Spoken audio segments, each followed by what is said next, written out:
আসসালামু আলাইকুম। আশা করি ভালো আছেন সবাই। সাম্প্রতিক সময়ে হয়তোবা একটা ব্যাপার খেয়াল করে দেখেছেন, আন্দোলনের সময়ে যারা একসাথে ছিল, আন্দোলনের পরবর্তীতেই একজন আরেকজনকে আক্রমণ করা, বিভিন্ন সময়ে মিস ইনফরমেশন ছড়ানো, ডিসইনফরমেশন ছড়ানো, এই কাজগুলো করে নানাভাবে বিভ্রান্তি ছড়ানোর চেষ্টা করা হচ্ছে।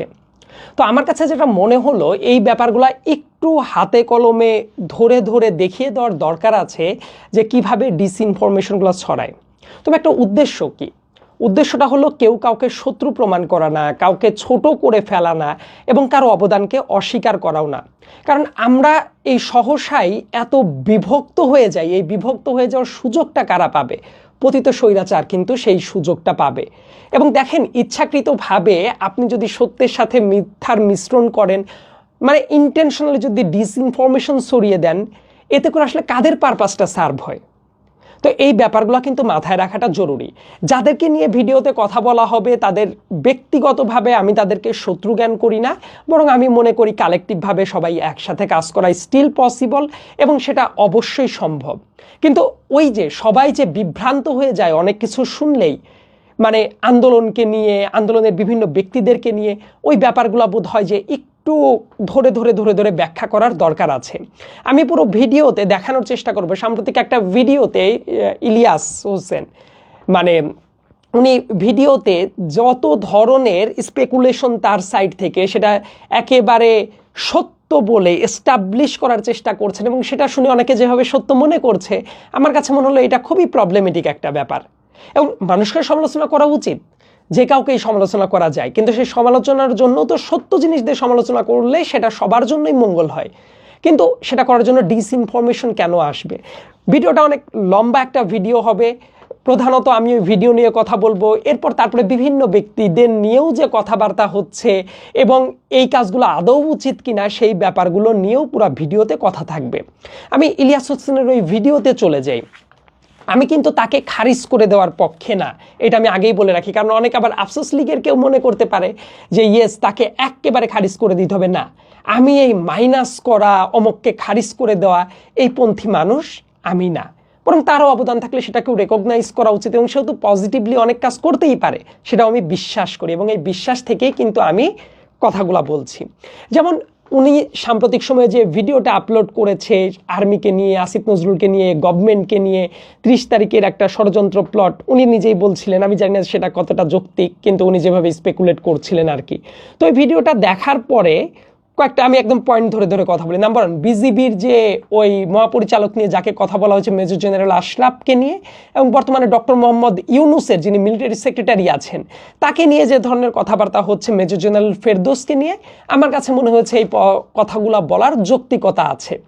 সেটা কনক্লুসিভ কোনো রিমার্ক আমি দিচ্ছি না যে অ্যাবসলিউটলি এটাই হয়েছে এটাই হয়েছে, কিন্তু এই পয়েন্টগুলো তোলাটা যুক্তিসঙ্গত, এইগুলো খতিয়ে দেখা দরকার, এবং সেটা অবশ্যই করা উচিত।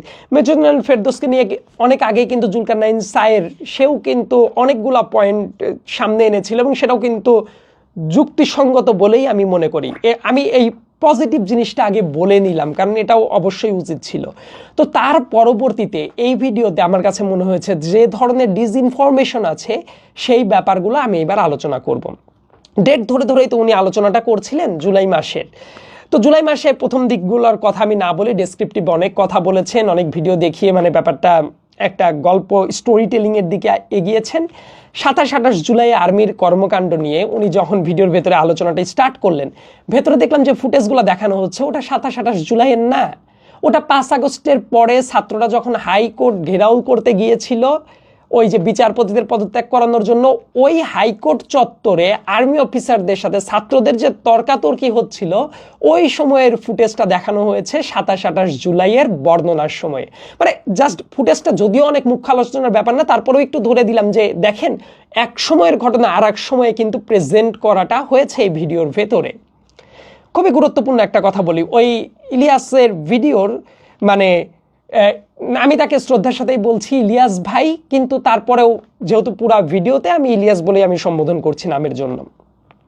তো তার ভিডিওর 10 মিনিট 55 সেকেন্ড থেকে দেখবেন 29 জুলাইয়ের একটা বর্ণনায় উনি এইভাবে বর্ণনা করছেন যে আর্মি চিফ একটা দরবার ডাকেন। দরবার মানে এটা যারা ডিফেন্সের সাথে পরিচিত আছেন তারা এই দরবার শব্দটার সাথে পরিচিত, মানে জাস্ট একটা মিটিং ডাকেন। এবং উনি বলছিলেন 29 জুলাই হেলমেট ভবনে, আর্মি হেডকোয়ার্টারের জাস্ট হেডকোয়ার্টারেই অবস্থিত এটা, হেলমেট ভবনের দরবারটা নেন এবং সেই জায়গায় রাজশাহী সিএমএইচ এর একজন নারী মেজর প্রতিবাদ করেন এবং ওই জায়গাতে নাকি ওই যে শেখ হাসিনা ভার্চুয়ালি কানেক্টেড ছিল গোপন অবস্থায়, এটা দেখানো হয়। কিন্তু মোদ্দা কথাটা হলো, ফ্যাক্ট হলো আর্মির দরবার অনুষ্ঠিত হয় 29 জুলাইয়ে না, একটা ডেটেই, সেটা হলো 3 আগস্ট। এবং সেই 3 আগস্ট প্রথমে কিন্তু এইটা আর্মি হেডকোয়ার্টারের অন্য একটা ভবনে অনুষ্ঠিত হওয়ার কথা ছিল। এটা যখন অনেক জানাজানি হয়ে গেল, এইটা জাস্ট ওই কয়েক ঘন্টা আগে, 1-2 ঘন্টা আগে এটা আবার হেলমেট ভবনে ট্রান্সফার করা হয়। এবং সেই দরবারে রাজশাহীর থেকে, রাজশাহী সিএমএইচ এর এক মহিলা মেজর কথা বলেছিল, আরও অনেকেই কথা বলেছিল এবং সেটা কিন্তু মিটিং মিনিটসও আছে। ওই মিটিংয়ে যারা উপস্থিত ছিল এমন কয়েকজন পরিচিত মানুষও আছেন, তাদের কাছেও শুনেছি। তার মানে ওই যে দরবার যেটা, এটা 29 জুলাই না, এক ডেটেই হয়, সেটা হলো 3 আগস্ট। যদিও ইলিয়াস সাহেব বর্ণনা দেওয়ার টাইমে পরবর্তীতে আবার বলেছিলেন 29 জুলাই একবার দরবার হয়, 3 আগস্টে আবার একটা দরবার হয়। এবং উনি ওনার বর্ণনাতে বলেছিলেন 29 জুলাইয়ে ওই যে রাজশাহীর ওই মেজর কথা বলেন। আসলে এই ব্যাপারটা, ফ্যাক্টটা সঠিক না। তার মানে দেখেন উনার এই ফ্যাক্টের ভেতরে, উনার সোর্সের তথ্যের ভেতরে যে বিভ্রান্তিটা আছে, সেটা কিন্তু এই একটা ঘটনা থেকে বোঝা যায়। এবং আমি আরও আসছি একের পর এক, তাহলে বোঝা যাবে যে শুধু এই একটা জায়গাতেই না, আরও অনেক জায়গাতেই প্রশ্ন তোলাটার জায়গাটা আছে। ওনার ভিডিওর 13 মিনিটের পর থেকে শুনলে একটা জিনিস দেখতে পারবেন, 5 আগস্ট ঠিক সকাল 9টার সময় আর্মি চিফ গিয়েছিলেন শেখ হাসিনার কাছে, তাকে পদত্যাগ করতে হবে এই বার্তাটা নিয়ে। এবং এইটা শোনার পরেই মানে শেখ হাসিনা তাকে একেবারে তেলে বেগুনে জুজে ওঠেন, তাকে মারতে উদ্যত হন এবং তাকে বলেন পুলিশের কাছে শিখতে পারিস নাই। আমার কথা, এই বর্ণনাগুলো মানে আপনি যখন ফ্যাক্ট বর্ণনা করবেন সাংবাদিক হিসেবে, ওই জায়গায় এক্স্যাক্টলি এই কথাগুলোই হয়েছিল কিনা, মানে একটু নাটকীয় মন না হলো না? অবশ্যই সে জায়গায় হার্ড টক হয়েছে, উত্তেজিত কথাবার্তা হয়েছে, হতেই পারে, খুব স্বাভাবিক শেখ হাসিনার সাথে। কিন্তু একেবারে এক্স্যাক্টলি এই পয়েন্টেই ব্রিফ করার মিনিং হলো ওই জায়গায় তাহলে কতজন ছিল, মানে একটু কিন্তু নাটকীয়তা করার যে চেষ্টা, এই ব্যাপারটাও কিন্তু এই জায়গায় লক্ষণীয়। ঠিক আছে, এটা আমার মুখ্য ব্যাপার না। তারপর উনি বর্ণনা করছেন যেটা একেবারে 9টার সময় এই ঘটনাটা ঘটেছে। তারপর এয়ার চিফও সাথে ছিলেন। এয়ার চিফ হাসিনার ছেলে জয়কে কল দেয় আমেরিকায়। কল দেওয়ার পরে আর্মি চিফকে উদ্দেশ্য করে জয়ও তুই তোকারি করে গালাগালি শুরু করে, বিভিন্ন হুমকি ধামকি দিতে থাকে। এবং তার বর্ণনা মতে, তারপরের বর্ণনায় ইলিয়াস সাহেব দেখবেন চলে গেছে 9:30টার সময়, যে 9:30টার সময় ইলিয়াস পরের বর্ণনায় চলে গেল। আর এর ভেতরে বলেছে 9টার সময় যে হাসিনার সাথে কথা হলো, জয়ের সাথে কথা হলো, এরপরেই নাকি জয় আবোল তাবোল বকতে থাকে একটা ভিডিও আপলোড করে। ওই সময় তার ভিডিওতে কিন্তু ইলিয়াস সাহেব বলেছেন। তার মিনিংটা হলো সকাল 9টা থেকে 9:30টার ভেতরে জয় এসে কথা বলেছিল, তাই তো? ইলিয়াস সাহেবের কথা যদি আমরা বিশ্বাস করি। কিন্তু ফ্যাক্টটা হলো জয়ের যে অফিসিয়াল পেজটা আছে সেই পেজটাতে যাওয়ার পরে দেখবেন 5 আগস্ট যে ভিডিওটা আপলোড করেছে, সেই ভিডিওটা জয় আপলোড করেছে 1:06 এটা সকাল 9টা থেকে 9:30টার সময় ঘটনা। সেই টাইম স্ল্যাপ কিন্তু আপনারা দেখতে পারবেন, সবাই ওই পেজে যান, একটু চেক করেন ভালো মতো, দেখতে পারবেন কয়টার সময় আপলোড করা। তার মানে এই বয়ানটাও যে সঠিক নাই, একটু পরেই আসছি যে কিভাবে এই ফ্যাক্টগুলাকে মানে গোজামিল দিয়ে কোনো একটা কিছু বলে দেওয়ার যে প্রবণতা তার ভেতরে কিভাবে আছে। এবং তার বর্ণনা মতে শুনলেই বুঝতে পারবেন, ওই ভিডিওতে, তার ভিডিও যারা দেখেছেন, 9:30টার পর থেকে শেখ হাসিনার পলায়ন কর্ম শুরু হয়।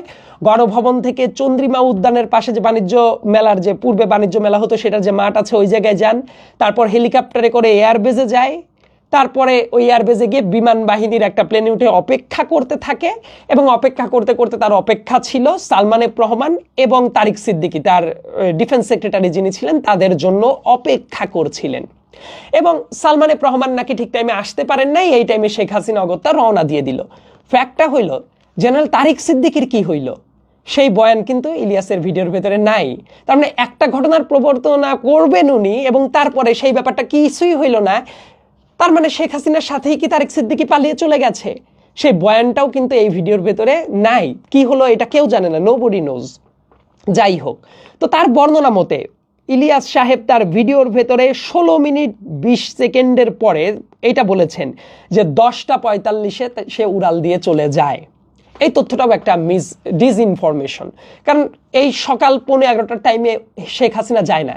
শেখ হাসিনা বাংলাদেশ ছাড়ে অন্তত পক্ষে দুপুর 1টার পরে, এবং তার ওই যে এয়ারফোর্সের প্লেনটা রওনা দেয়, এবং দুপুর 1টার ভেতরে শেখ হাসিনা বাংলাদেশ তো ছাড়ে নাই।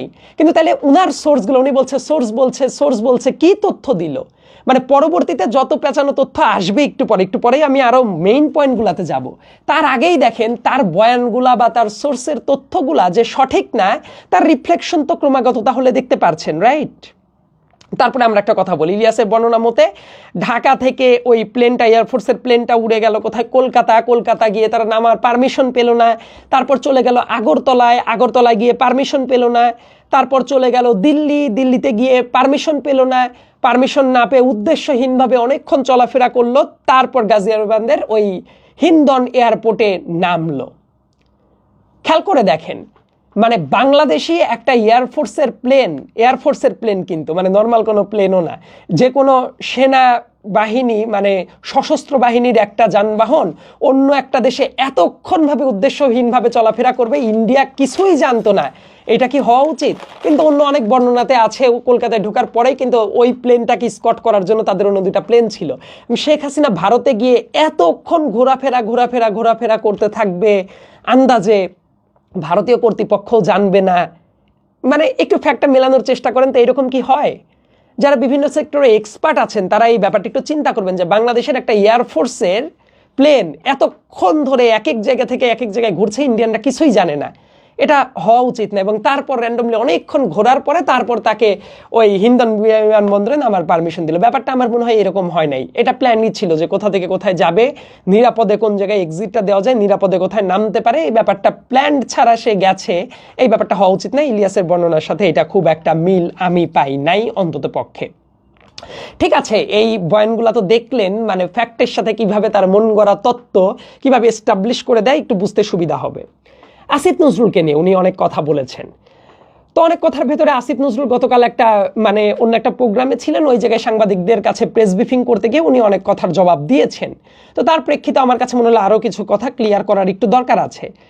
আসিফ নজরুলকে নিয়ে সবচেয়ে যে বড় অ্যালিগেশনটা ইলিয়াস তুলেছেন সেটা হলো 3 আগস্ট এবং 4 আগস্ট রাতের বেলায় আসিফ নজরুল নাকি ক্যান্টনমেন্টে ছিলেন, আর্মিদের সাথে কুচক্রে অংশগ্রহণ করেছেন।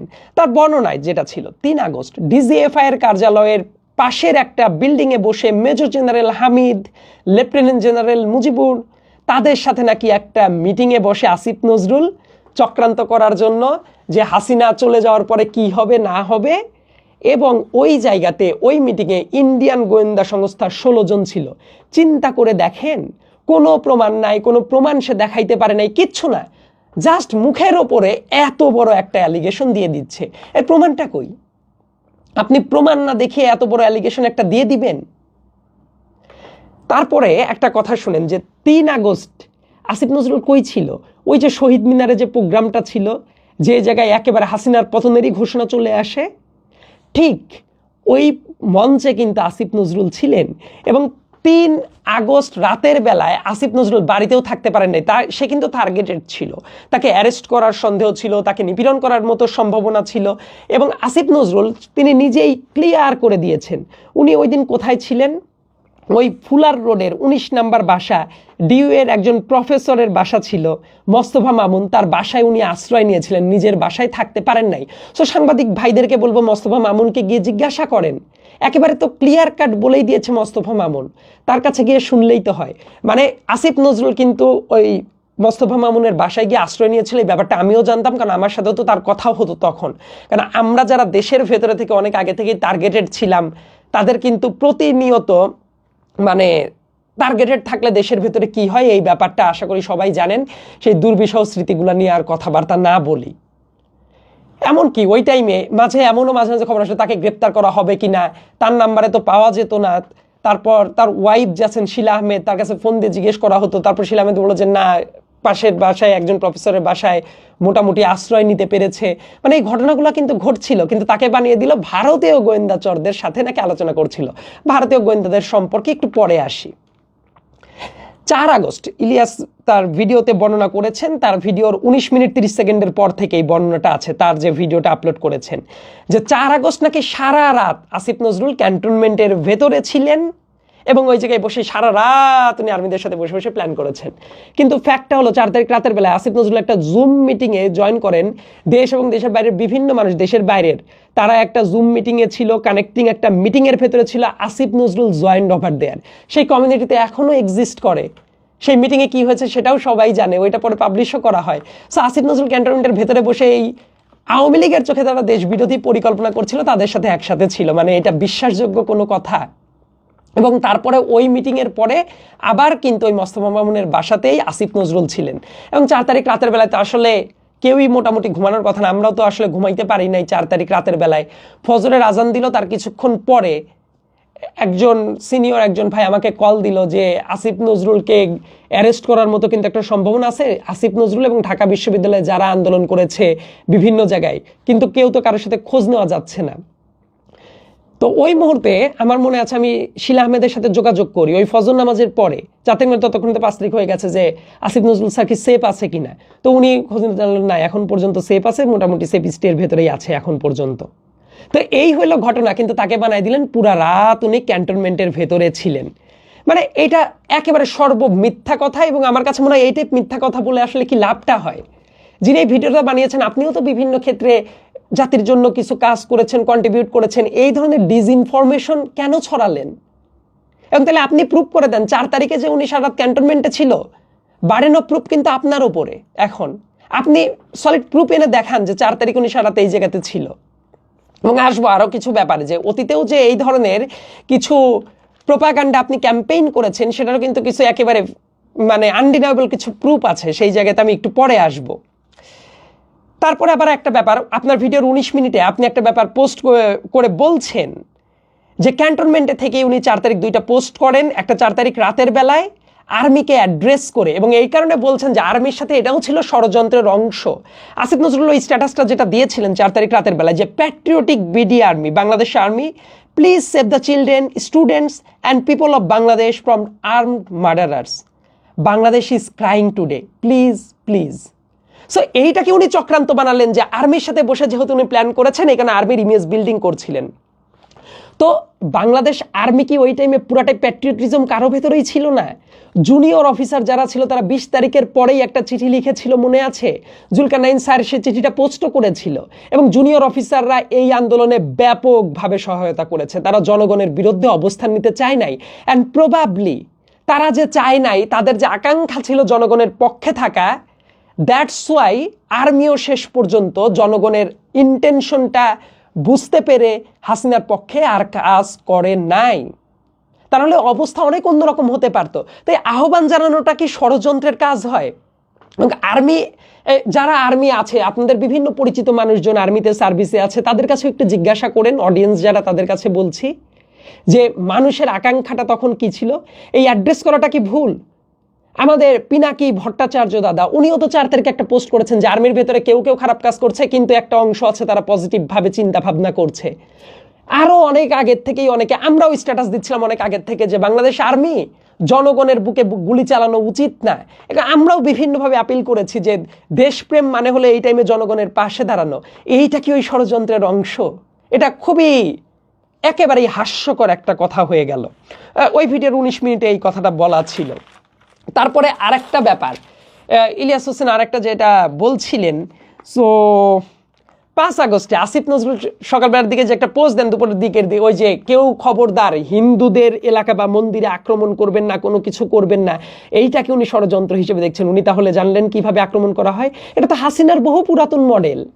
মানে এই টাইপ একটা অন্তিম মুহূর্তে এসে সে যদি সংখ্যালঘুদের পর আক্রমণ করে ঘর বাড়ি জ্বালিয়ে দিত, তারপর একেবারে ছাত্রদের পর যদি ক্র্যাকডাউন চালাতে থাকতো ছাত্র জনতার পর, যে এই যে হিন্দুদের পর নিপীড়ন চালাচ্ছে, মৌলবাদ দিয়ে ধসে যাচ্ছে, এই মডেল তো তার বহু পুরাতন। সো এইভাবে সচেতন করাটা কি ষড়যন্ত্রের অংশ, নাকি একটা ষড়যন্ত্র যাতে না হয় তার জন্য প্রিকশনারি মেজার? এই কথাগুলো কি শুধু আসিফ নজরুল বলেছে? অনেকেই বলে নাই যে এই শেখ হাসিনা কিন্তু বিপদে পড়ে গেছে, এখন কিন্তু সংখ্যালঘুর উপর আক্রমণ করবে, পুরাতন মডেলে হাঁটার চেষ্টা করবে। সো এই ব্যাপারগুলোকে ষড়যন্ত্রের অংশ বানানো একেবারেই হাস্যকর একটা কথা হয়ে গেছে, এবং এই ব্যাপারটা আমার কাছে মনে হয় খুবই ইন্টেনশনালি তাকে পিঞ্চ করার কাজটা হয়েছে। ইলিয়াস হোসেন তার ভিডিওর ভেতরে আর একটা কথা বলেছে। তার ভিডিওর ভেতরে 20 মিনিট 15 সেকেন্ডের পর থেকে আসিফ নজরুলের একটা ভিডিও উনি আপলোড করেন। ওই ভিডিওর ভেতরে আসিফ নজরুল ওই কাট ভিডিওটা দেয় এবং দেওয়ার পরে বলে আসিফ নজরুল নাকি অগ্রিমভাবেই জানে যে বিশাল সুখবর আসছে, মানে হাসিনা পালিয়ে যাওয়ার খবরটা উনি অগ্রিমভাবেই জেনে গেছে এবং অনেক আগেই উনি পোস্ট করে দিয়েছে। এই কথাটাও একেবারেই মিথ্যা কথা। শেখ হাসিনা যদি একটার পরে পালিয়ে থাকে এবং 2টার পর থেকেই মোটামুটি সবাই আস করতে পারছিল যে শেখ হাসিনা চলে গেছে, আর এইটার পর থেকে মোটামুটি সবার কাছে নিশ্চিত। এইটা এপির যে ব্যুরো চিফ ছিল শফিক ভাই তো এটা নিউজ করে এপিকে তো খবরও পাঠিয়ে দিয়েছে, উনি তারপর কিভাবে কি হলো সেই বিস্তারিত ব্যাপারটাও লিখেছে। এবং আসিফ নজরুল যে ভিডিওটা করেছে সেই ভিডিওটা তার পেজে আছে, সবাই গেলে দেখতে পারবেন। ওই ভিডিওটা পোস্ট করা হয় বিকেল 3টা 23 মিনিটে। বাংলাদেশের যারা যারা আছেন চিন্তা করেন তো, 3টা 23 মিনিটে আপনারা জানতেন না যে শেখ হাসিনা নাই? ততক্ষণে তো ঢাকার রাস্তায় বিজয় মিছিল আরও আগের থেকে শুরু হয়ে গেছে। তাহলে 3টা 23-এর সময় আসিফ নজরুল বলছে ক্যান্টনমেন্টে মিটিং হচ্ছে। ওই মিটিংয়ে তো শুধু আসিফ নজরুল ছিল না, প্রত্যেকটা পলিটিশিয়ান দলের যারা ছিল, রাজনৈতিক দলের সবাই ছিল। এবং তারপরে জাস্ট ইমিডিয়েটলি ঠান্ডা করার জন্য বলছে যে একটা সুখবর আসছে, একটু পরে জানানো হবে। এটা তাহলে অগ্রিম উনি বিজয়ের খবর কিভাবে জেনে গেল? ততক্ষণে তো এটা ওপেন সিক্রেট, সবাই জানে। মানে ওই টাইমিংটা খুব গুরুত্বপূর্ণ। আসিফ নজরুলের ভিডিওটা আসে 3টা 23 মিনিটে। যারা এটা টাইমিংটা চেক করতে পারেন যে কোনো পোস্ট কখন দেওয়া হলো, এটা জাস্ট একটু কষ্ট করলেই খুঁজে পেতে পারবেন। একটু কষ্ট করে চেক করে দেখেন, তারপর দেখেন ইলিয়াস হোসেন তার ভিডিওর ভেতরে যে বর্ণনাটা দিয়েছিল সেই বর্ণনাটা আদৌ যৌক্তিক কিনা 20 মিনিট 15 সেকেন্ডের পর থেকে। এবং এই ব্যাপারটা জানাটা খুব জরুরি। আসিফ নজরুল তার বাসা থেকে কিন্তু দুপুরের পরে তাকে কিন্তু ক্যান্টনমেন্টে নেওয়া হয়। কিভাবে নেওয়া হয় সেই বর্ণনা কিন্তু সে কয়েকটা ভিডিওতে আগেও বিভিন্ন জায়গায় কথা বলেছে। এবং তাকে যখন তুলে নেওয়া হয় তাকে আর্মি বারবার করে বলছিল সমস্যা নাই, চলেন, আলোচনা হবে 5 আগস্টে, এবং সেটা দুপুরে। তখন কিন্তু শিলা আহমেদ ভয় পেয়ে ওই ছবি তুলে রেখেছিল, ওই গাড়ির নাম্বার প্লেট সহ। শিলা আহমেদ বারবার করে মানে যেতে বাধা দিচ্ছিল। এই ব্যাপারগুলো তো স্যার আগেও বলেছে আসিফ নজরুল, এবং আমরাও জানি এই ব্যাপারগুলো। কিন্তু বলা হচ্ছে তিনি 4 তারিখ পুরো রাত ক্যান্টনমেন্টে ছিলেন, সকালবেলা উনি ক্যান্টনমেন্টেই ছিলেন। তাইলে উনি যে গেলেন ধানমন্ডি 27 নম্বর রোড দিয়ে গেছেন, এমনকি ছাত্র জনতা উনাকে কিন্তু নিয়ে সেলিব্রেটও করেছে। অবশ্যই কেউ না কেউ জানেন সেই ঘটনাটা। ওই 27 নম্বরে 32 নম্বরের সামনে দিয়ে যখন গেছে, তাহলে উনাকে নিয়ে সেলিব্রেট যারা করলো, তাহলে ইলিয়াস হোসেনের বর্ণনা মতো ওই টাইমে তো আসিফ নজরুল নন এক্সিস্টেন্ট থাকার কথা ছিল, কারণ আগে থেকে 4 তারিখ থেকেই তো উনি ক্যান্টনমেন্টে। তাহলে রাস্তা দিয়ে কিভাবে গেল? এই প্রশ্নটা কিন্তু করাটা খুব জরুরি। তাহলে এই ভিডিওর ভেতর যে ইচ্ছাকৃতভাবে ডিসইনফরমেশন ছড়ানো হয়েছে, এটাও কিন্তু একটা তার প্রমাণ। তারপরে আরেকটা কথা একটু বলে রাখাটা জরুরি, ওই তার পরবর্তীতে এটা এমন একটা নোশনে কথা বলা হচ্ছিল যে আসিফ নজরুল ডিইউ ক্যাম্পাসে না যেতে বলে সবাইকে ক্যান্টনমেন্ট থেকে সুখবরের কথা কেন বললো। মানে নোশনটা এমন যে আসিফ নজরুল ডিইউ ক্যাম্পাসে যেতে নিষেধ করেছে ছাত্রদেরকে, কিন্তু একটা ভিডিও কোথাও দেখাতে পারবেন যে আসিফ নজরুল নিষেধ করেছে ডিইউ ক্যাম্পাসে যাওয়া যাবে না, ডিইউ ক্যাম্পাসে যাবেন না, অমুক না তমুক না, এই টাইপ কোনো কথা তো বলেন নাই উনি। তাহলে ওই নোশনটা কেন সন্দেহ তৈরির জন্য এনে তৈরি করা হচ্ছে? আরেকটা জায়গায় একটু নিয়ে যাওয়াটা জরুরি, যে আসিফ নজরুলের ওই যে 22 মিনিটের সময়ে, ওই ভিডিওর 22 মিনিটের টাইমে আরেকটা বড় ডিসইনফরমেশন ছড়ানো হয়েছে। ইলিয়াস হোসেনের ওই ভিডিওর 22 মিনিটের সময় বলা হচ্ছে ইউনূস সাহেব ইভেন দেশে আসার পরেও একটা কু করা হচ্ছিল, এবং কু করে ইউনূস সাহেবকে মেরে ফেলার প্ল্যান করা হচ্ছিল, এবং সেটার প্ল্যান করছিল কে? ওই যে লেফটেন্যান্ট জেনারেল মুজিবুর, তারপর মেজর জেনারেল হামিদ। এটা কিন্তু 8 আগস্টের ঘটনা। ওই 22 মিনিটের ভিডিওতে 22 মিনিটের সময় ইলিয়াস হোসেন বলছে তার ভিডিওর ভেতরে, এবং বলছে এইটা তারপর ফরেন একটা গোয়েন্দা এজেন্সির মাধ্যমে খবর পেয়ে নস্যাৎ হয়ে যায়, ইউনূস সাহেব জানতে পারেন। এবং ওই টাইমে যে ফুটেজটা দেখানো হয়েছে, দেখবেন কিছু বিদেশিদের একটা ছবি দেখানো হয়েছে, ওই ফুটেজটার সাথে কোন ফরেন এজেন্সি, তার সামঞ্জস্যটা কোথায়? তার মানে কোনো একটা বিদেশিদের ছবি দেখিয়ে এই ব্যাপারটা এস্টাবলিশ করে দেওয়ার চেষ্টা করা হয়েছে না, মানে মানুষকে বিভ্রান্ত করে দেওয়ার জন্য। একই সাথে বলছি যে কুর কথাটা বলা হলো এবং তারপরেই একটা ডিসিশন বলা হচ্ছে এবং তারপরেই 6টা বড় বড় পোস্টিং রদবদল হয়। তার ভেতরে কে ছিল? ওই হামিদ, তারপর হলো এই লেফটেন্যান্ট জেনারেল মুজিবুর, তাদেরকে নাকি 8 তারিখে ওই চক্রান্ত কুর চক্রান্ত ফাঁস হয়ে যাওয়ার পরে তারপর তাদেরকে আর্মি চিফ সরিয়ে দেয়। কিন্তু ফ্যাক্টটা টেকেন ইট অ্যাজ গ্যারান্টিড, 6 তারিখেই তাদেরকে 6 জনকে সরিয়ে দেওয়া হয়। ওই জিয়াউল যে আছে কুখ্যাত মানে খুনি টাইপ মানুষ, জিয়াউলকে তো চাকরি থেকে সরিয়ে দেওয়া হলো। মুজিবুরকে ঢাকার বাইরে, ও তো কিউএমজি ছিল, কোয়ার্টার মাস্টার জেনারেল ছিল, তাকে ওই জায়গা থেকে সরিয়ে ঢাকার বাইরে একটা জায়গায় পোস্টিং দিয়ে দেওয়া হলো এবং 6 জনের কিন্তু রদবদল করা হয় 6 তারিখে, নট 8 আগস্টে। তাহলে এই যে একটা গোজামিলের তথ্য ইলিয়াস সাহেব আপনি কেন দিলেন? যাদেরকে 6 তারিখে সরিয়ে দেওয়া হচ্ছে, আপনি 8 তারিখে একটা কুর বয়ান নিয়ে আসলেন, ইউনূস সাহেবকে মারার বয়ান নিয়ে আসলেন, ভুয়া একটা ছবি দিয়ে আপনি প্রমাণ করলেন বিদেশি এজেন্সির কথা নিয়ে আসলেন, তাদেরকে 8 তারিখের পরে তাদেরকে ট্রান্সফার করলেন। এই ব্যাপারটা আপনি একটু প্রমাণ করবেন যে তাদেরকে 6 তারিখেই তো তাদেরকে ঢাকার বাইরে পাঠিয়ে দেওয়া হচ্ছে, রদবদল করে ফেলা হয়েছে ওই 6 জন অফিসারকে, আপনি যাদের বয়ান দিয়েছেন যে 8 তারিখে কুর পরিকল্পনার পরে সরানো হয়েছে। এটা তাহলে ডিসইনফরমেশন সরানো হলো না এবং সবাইকে বিভ্রান্ত করা হলো না? আর তারপরের আলোচনা যেটা, ওই যে ভারত নিয়ন্ত্রিত আসিফ নজরুল, তাকে নাকি 12 বছর ধরে ভারত তৈরি করেছে এই পারপাসটা সার্ভ করার জন্য। এটা কতটা ন্যাক্কারজনক কথা তার একটু পরে আমি আসি। তার আগে বলি, ওই আর্মি ক্যান্টনমেন্টের মিটিংয়ে প্রত্যেকটা রাজনৈতিক দলই ছিল এবং তারপরে যখন মিটিং হয় ওই জায়গায় কিন্তু রাজবন্দীদের মুক্তির যে ব্যাপার, খালেদা জিয়ার মুক্তির ব্যাপার আসিফ নজরুল প্রথম বলেছিল। এটা কিন্তু আসিফ নজরুল পাবলিক ফোরামে কয়েক দফা বলেছে, বিএনপির জায়গা থেকেও এটা তারা অস্বীকার করে নাই। খালেদা জিয়ার মুক্তির ব্যাপার কিন্তু আসিফ নজরুল সাহেব বলেছে। এমনকি আক্তার হোসেন, আমাদের ঢাকা বিশ্ববিদ্যালয় বহু আগে থেকে আন্দোলনের পুরোধা ব্যক্তিত্ব একজন, সেই আক্তার হোসেনও কিন্তু আটক ছিল। আক্তার হোসেনের মুক্তির জন্য আসিফ নজরুল সাহেব কথা বলেছেন।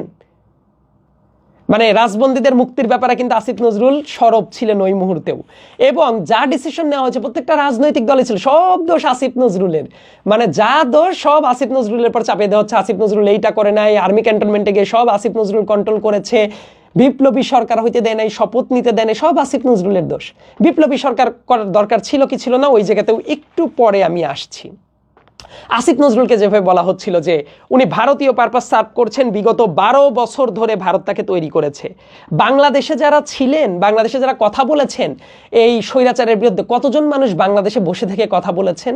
এখন অনেকে ভুলে যেতে পারে, কারণ এখন তো অনেকেই কথা বলতে পারে, কিন্তু বাংলাদেশে বসে ক্রমাগত ভারতীয় আধিপত্যবাদের বিরুদ্ধে যে কয়জন মানুষ কথা বলেছে তাদের ভেতরে আসিফ নজরুল একজন। যারা সত্য বলেন, সত্য শুনেন, তারা এই ব্যাপারটা অস্বীকার করতে পারবেন? মিডিয়াতে ভোটচোর রেজিমের বিরুদ্ধে কথা বলার মতো কয়জন মানুষ ছিল? এখন তো অনেক মানুষ কথা বলে। দেশের ভেতরে বসে থেকে কতজন মানুষ প্রতিবাদ করার মানুষ ছিল? আসিফ নজরুল 2000 লাস্টের 10-12 বছর থেকে ইন্ডিয়ান এম্বাসির কোনো দাওয়াত পায় না, এটা কি জানেন? এবং উনি তো ভারতের একেবারে স্বীকৃত বিরোধী মানুষ, একেবারে স্বীকৃত বিরোধী মানুষ। এবং ভারত বিরোধিতার জন্য ওনার বহু বদনাম আছে, বহু টক শোতে ভারতীয় ন্যারেটিভের বিরুদ্ধে কত ফাইট করেছেন উনি। সীমান্তে হত্যা নিয়ে কত টক শো উনি করেছেন, একটু আর্কাইভে যান, ইউটিউবের খুঁজে পাবেন। আর ওনাকে বলা হচ্ছে যে উনি ভারতীয় চর। এই ব্যাপারটা করে কি হয় জানেন? যারা যারা সত্যি সত্যিই এরকম পারপাস সার্ভ করতো তাদেরকে দায় মুক্তি দিয়ে, যারা যারা আন্দোলনের রাস্তায় ছিল তাদেরকে আপনি ভারতীয় চর বানিয়ে দিচ্ছেন। মানে এটা আসলে খুবই বাজে একটা ব্যাপার। এমনকি শহীদ মিনারে ওই সিপি গ্যাং ছিল না, শাহবাগীদের টাইমে যারা চেতনা ব্যবসা করতো, তারা 7 থেকে 8 জনের দেখবেন ছবি টানিয়ে একদম ক্রস চিহ্ন করে বাংলাদেশ থেকে বয়কটের ডাক দিয়েছিল। তাদের ভেতরে আসিফ নজরুল একজন ছিলেন। আসিফ নজরুল ছিলেন ওইটার ভেতরে। এবং যারা ওই টাইমে কথা বলতেন, খুবই অল্প মানুষ কথা বলতেন। পিয়াস করিম সাহেবের কথা আপনাদের মনে রাখার কথা, মনির হায়দার, পিয়াস করিম, আসিফ নজরুল, তুহিন মালিক, এরা ছাড়া কয়জন কথা বলতো তখন?